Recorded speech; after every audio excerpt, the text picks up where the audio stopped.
የጥምቀት በዓል በኢትዮጵያ ኦርቶዶክስ ተዋሕዶ ቤተክርስቲያን አማኞች ዘንድ በድምቀት ከሚከበሩ በዓላት መካከል አንዱ ነው። ጥምቀት ጥር 10 የሚከበረውን የከተራ በዓልና ዋናውን ጥር 11 የሚከበረውን የጌታ ጥምቀት አስመልክቶ በልዩ ድምቀትና ዝግጅት የሚከበር በዓል ሲሆን በእምነቱ ተከታዮች ዘንድ ጥር 12 ቀን ቃና ዘገሊላ በሚል ስያሜ የሚከበረውና ጥምቀትን ተከትሎ የሚመጣው ኢየሱስ ክርስቶስ የመጀመሪያውን ተአምራት የፈጸመበት ዕለትም ጥምቀትን ከሚያደምቁት መካከል አንዱ ነው። የጥምቀት በዓል በከፋ ዞን በሕዝቡ ዘንድ በጉጉት የሚጠበቅና ልዩ ስፍራ የሚሰጠው ነው። ምክንያቱ ደግሞ የተራራቁ ዘመዳሞች መገናኛ፣ አዳዲስ የብሔረሰቡ ተወዳጅ የሆኑ ዘፈኖች በተለያየ ዜማና የሙዚቃ ስልት የሚወጡበትና እንደ ሌሎቹ አካባቢዎች ለጋብቻ መልካም አጋጣሚን የሚፈጥር በመሆኑ ነው። በከፋ ዞን ከ1529 ዓመተ ምህረት ጀምሮ ወደ አካባቢው የገቡ 7 ጥንታዊ ታቦታት አሉ። ከነዚህ መካከልም የእኩት ቅዱስ ሚካኤል፣ የጪሪ ሚካኤልና የሻፓ ገብርኤል እንዲሁም የባሃ ቅዱስ ጊዮርጊስ ቤተክርስቲያን ጽላቶች ተጠቃሽ ናቸው። በጥምቀት በተለይም በቦንጋ ከተማና ዲንቻ ወንዝ ተብሎ በሚጠራው አካባቢ እንዲሁም ጪሪና እኩት ቅዱስ ሚካኤል ታቦታት ማደሪያ በሆነው ወኢ ወንዝ አካባቢ ያለው የበዓል ድባብ በእጅጉ ይማርካል። በዓሉ ከሃይማኖታዊ ስነ ስርዓቱ ባለፈ ባህላዊ ይዘቱ በእጅጉ የሚጎላ ይመስላል። ጥምቀትን በከፋ ዞን ለማክበር ከሀገሪቱ የተለያዩ አካባቢዎች በርካታ ምዕመናን የሚመጡ ሲሆን ወደ እኩት ቅዱስ ሚካኤል የጥምቀት ማደሪያ ስፍራ የሚያቀኑቱ ቁጥራቸው በዛ ይላል። ጣቢያችን በዚያ ስፍራ በመገኘት ከታደሙት መካከል ከተወሰኑት ጋር ቆይታ አድርጓል።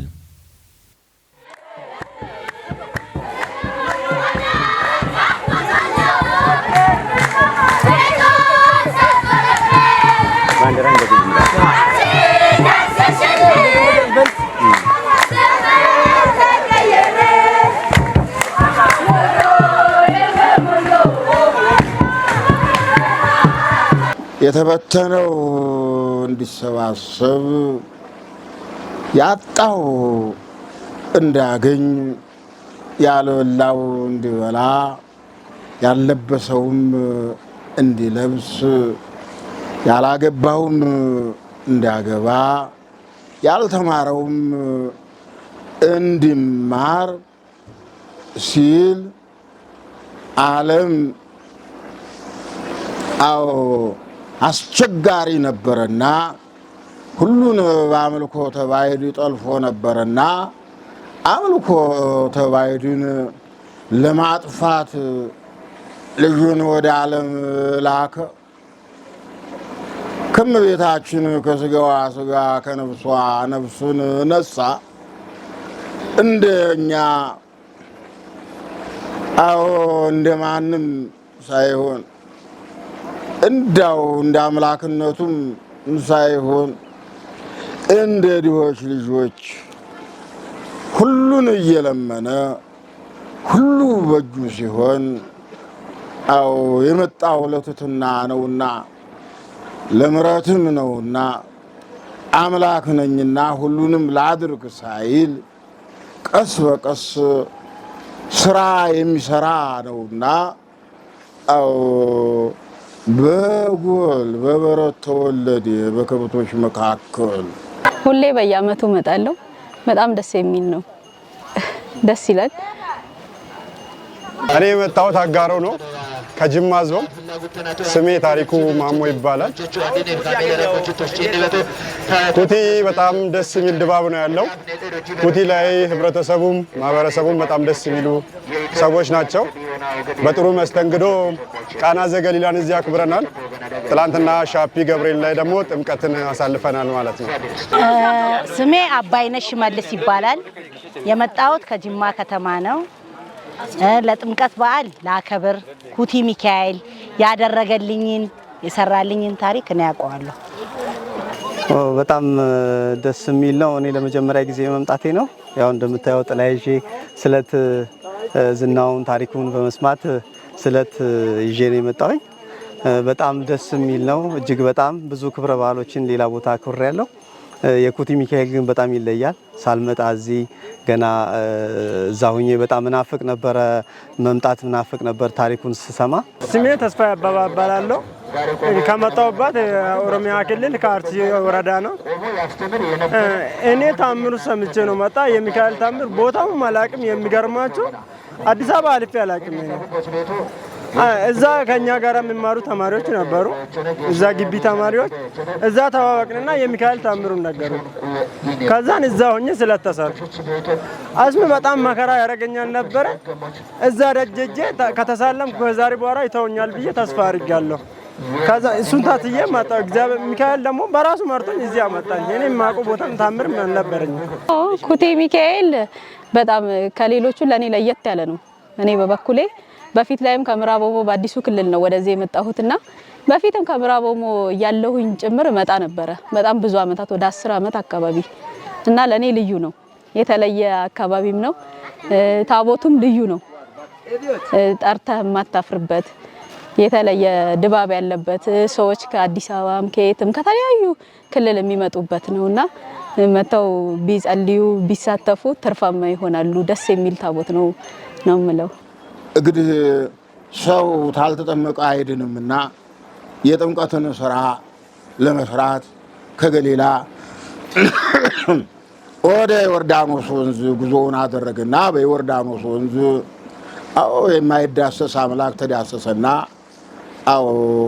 ዮሐንስና ጌታ ተገናኙና በዛ በዮርዳኖስ ወንዝ የድህነትን ስራ አንተም እኔን አጥምቀህ እኔም በአንተ ተጠምቄ የአንተም ቅድስና ልልና የኔም ትሕትና ይገለጣል እያለ ዮሐንስ ጋር እየተነጋገረ ተያይዘው ወደ ውሃው ወረዱ። በውሃው አጠመቀው። ከዚህን ጊዜ መንፈስ ቅዱስ ከሰማይ አብ ደመና ውስጥ ተነጋገረ። መንፈስ ቅዱስም በርግብ አምሳል በራሱ ላይ ተቀመጠ። ወልድም በክበበ ትስብእት በለበሰው ስጋ ተገለጠ። ሶስቱ በዮርዳኖስ ተገለጡ። አንድነታቸው ሶስትነታቸው ያን ጊዜ ታወቀ። ጥምቀትን ታደረገ በኋላ ነው እንደገና ታምራት ለመስራት ወደ ሰርግ ቤቱ ተጠርቶ ወደ ሰርጉም ቤት ሄዶ የሰርጉን የደገሱ ሰዎች ድግሱ አልቆባቸው ችግር ገጥሟቸው ነበረና አምላካችን ግን የበረከት አምላክ ነውና ችግራቸውንም አይቶ የእናቱንም ምክር ሰምቶ ሐዋርያትም ተከትለውት ነበረና ደቀ መዛሙርቱ ነበሩና የነሱን ሁሉ አማላጅነትና መሽቆጥቆጥ የሰዎችን ችግር መንገላታታቸውን አይቶ ብዙ ሰው ተጠርቶ እንደዚህ ድግሱ ባቋረጠ ጊዜ አምላካችን እመቤታችን ልጄ የሚያደርገውን አታውቁምና ልጄ ድግሱ አልቆባቸዋል ባለችው ጊዜ ምን ላድርግ እናቴ? ድግሱን አበርክተላቸው አለችው። ከአንቺ ከስጋዬ ስጋ ከነፍስሽ ነፍስ ነስቼ ሰው የሆንኩ የአንቺን ቃል ልሰማ ነው እንጂ የአንቺን ቃል ወደ ኋላ ላደርግ ነውን ብሎ እግዚአብሔር አምላካችን ምልእወን ለእላ መሳብክት እስከ አፍሆን ወእስከ ላዕሎን ጋኖቹን 6 የድንጋይ ጋኖች ነበሩና ጠላ የተጠመቀባቸው እነዛን ምሏቸዋልና እነዛን አስሞልቶ የበረከት አምላክ እነሱም ሞሏቸው ውሃውን የበረከት አምላክ ውሃውን እፍ ቢለው ያ የተሞላ ውሃ ወደ ጠጅነት ተለውጦ የተሰበሰበው ሕዝብ ጠጣ፣ እረካ። ድግሱ በሰላም እንግዲህ ያው መስተካከል አለባቸው ብዬ የማስባቸው የተወሰኑ ነገሮች ናቸው። አንደኛ መሰረተ ልማት ለሚመጣው በጣም ብዙ ማህበረሰብ ነው የሚመጣውና የመንገድ ፕላስ እንደገና ደግሞ የምግብ አቅርቦት ላይ ሰዎች ተሰማርተው ቢሰሩ በእርግጥ ቤተክርስቲያኑ የሚያቀርበው በጣም ብዙ ነገር አይቻለሁ። ግን ካለው ከካልቸሩ እንትን ባሻገር ከከተማም ከየትም የሚመጣ ስላለ እነዛ ነገሮች ለህፃናትም የሚሆኑ ነገሮች ሞር የሚቀርቡ ቢኖሩ እኔም ህፃን ነው ይዤ የመጣሁትና መልካም ነው ብዬ አስባለሁ። ለወደፊቱ በጣም ደስ የሚል ነው። ብዙ ነገሩ ጥሩ ነው። እንግዲህ የኩቲ ሚካኤልን ታሪክ ብዙውን ጊዜ የምሰማው ከአባቴ ነው። አባቴ ያደገው ኩቲ ነው። የስለት ልጅ ነበረ ኩቲ ላይ እና በጣም በሚገርም ሁኔታ 11 ዓመት ጦርነት ላይ አሳልፏል። በዛ አጋጣሚ የኩቲን ታሪክ የምሰማው ከአባቴ ነበረ። እኔም ለኩቲ የሰጠኝ ክርስትና የተነሳሁት ኩቲ ላይ ነው እና እኔም የኩቲ ልጅ ነኝ፣ አባቴም የኩቲ ልጅ ነው እና በጣም ኩቲ ሚካኤልን ታሪኩን ተናግሮ አይጠግብም እሱም፣ እኔም ደግሞ ተናግሬ አልጠግብም እና ተስዬም ነበረ። በዛ መሰረት አሁን መጥቻ አይቻለሁ። እንግዲህ ክብረ በዓሉ ትናንትና ጀምሮ በጣም የሚያምር ነበረ። እጅግ በጣም ከፍተኛ የሆነ የእርድ ተከናውኑ በጣም ሰፊ የሆነ አቀባበል ነው የተደረገልን። በጣም ደስ የሚል እስካሁን ድረስ እኔ ካየኋቸው ክብረ በዓሎች ሁሉ የጥምቀት ክብረ በዓሎች፣ የሚካኤል ክብረ በዓሎች የተለየ ነው። በእውነት በጣም ደስ ብሎኛል። ከዚህ በኋላም ምቀር አይመስለኝም። ትልቁ ነገር ያው እምነት ነው። የቤተ እምነት ቦታ ነው። እንደ ቤተ እምነት ቦታነቱ ትልቁ ትርፋችን ያው ሁሉም ቦታ ላይ ያለው ታቦት አንድ አይነት ቢሆንም እንግዲህ የተሰጠው ጸጋ የኩቲ ሚካኤል በጣም የተለየ ነው። ጠይቀው ሰዎች አያፍሩም። እኔም ሳላየው ሳልመጣ ሳልደርስ ደጁን ሳልረግጥ ነው ተስዬ ጥላም ይዤ የመጣሁትና ትልቅ ጠይቀው ሰዎች የማያፍሩበት ትልቅ የበረከት ቦታ ነው። አሳድጎኛል ያለ እናት ያለ አባት ኩቲ ሚካኤል የሱን ክብረ በዓል ላከብር ነው ልጆቼን ቤቴን ትቼ የመጣሁት። እግዚአብሔር ይመስገን። አሁን ደግሞ ላከብር ስለቴ ሰምቶኝ እኔ አውቃለሁ ያደረገልኝን። በቃ በአጠቃላይ ልመሰክር ላከብረው ደጁ አርጄ የአቅሜን ኃይል ላከብር ነው የመጣሁት። ለኩቲ ሚካኤል ክብር ምስጋና ይገባል። ህብረተሰቡ የሰው አቀባበል በጣም ደስ ይላል። ከህብረተሰቡ ሲጀምር የቱሪስት መዳረሻዎችንም የተወሰነ ቦንጋ ላይ ያየሁት ነገሮች አሉ። በጣም ደስ ይላሉ። ልማት ላይና እድገት ላይ ነው ያለችው። ወደዚህ ወደ ኩቲ ስንመጣ ግን ትንሽ የመንገድ ችግር አለ። የመንገድ ችግሩን ደግሞ ቢቀረፍ በጣም ጥሩ የሆነ የቱሪስት መዳረሻ ይሆናል ብዬ አስባለሁ። በሐምሌን ናሴ ሚካኤል ካጋሮ ብዙ መኪናዎች የሚመጡ መኪናዎች ወደ ጭሬ የሚመጡ ማለት ነው እና ስለዚህ መንገዱ ቢስተካከል የሚል ሀሳብ ነው ያለኝ። በሌላ በኩል ግን በጣም ህብረተሰቡ ፍቅር ነው፣ ሀገሩም በጣም ፍቅር የሆነ ሀገር ነው ብዬ ነው። እኔ ኩቲን ነው የማውቀው። እኔ ኩቲ ሚካኤልን ነው ለምኜም ኩቲን ነው የጠራሁኝ። ሌላው ሊኖር ይችላል፣ ሊከበር ይችላል። እኔ ግን ለምኜ ቤቴ ቁጭ ብዬ ያውም ደጁ ሳልመጣ ለምኜ እመጣለሁ። እኔ ባዘቦት ቀንም ሲከፋኝ ብድግ ብዬ እመጣለሁ። የራሴ ትራንስፖርት አለ፣ ተነስቼ እመጣለሁ። ኩቲ ሲባል በጣም ጓጓ ነበረ፣ በጣም ለመምጣትም አስብ ነበርና ያው ተስዬ እንዳሰብኩት ስለቴን ማሳክቶልኝ መጥቻለሁኝና በጣም እንግዲህ ከዚህ እንደዚህ በታሪክ አልጠበቅኩኝም ነበረ። እንደዚህ በደንብ የደመቀ አይመስልም ነበር። አሁን ይኸው መረጋገጫ መቆሚያ ቦታ ሁሉ የለም። እጅግ በጣም ብዙ መኪና ነው ያለው። ልክ እንደ ግሸን እና ሌሎች ላሊበላ ላይ ምን ያክብር ያለው እዛ አካባቢ እንዳለው ድባብ አይነት ትልቅ ድባብ ያለው የሚያምር ክብረ በዓል ነው። በጣም ደስ የሚል ነው። ያ የሚያመላክተው ያው ሁሉም ብዙም ሰው ስለት ይፈጽማል። ኩቲ ላይ ስለቱ ይሳካለታል በብዛት ሰው ኢቭን ጓደኛዬም አሁን እዚህ ከአርሲ ነገሌ የመጣ ልጅ አለ።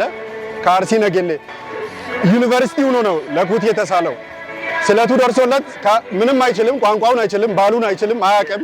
ከሰው ሰምቶ ነው የመጣው። ኩቲ ሚካኤል ለሱ ስለቱን ስለሰማለት ዛሬ ከአርሲ ነገሌ የመጣ ጓደኛዬ ነበር። አሁን ለጊዜው እዚህ ጋር የለም እንጂ ከዛ ድረስ ይመጣል እና የኩቲ ሚካኤል ተአምር በጣም ትልቅ ነው እና ሰው የሚመጣው በብዛት በስለት ነው።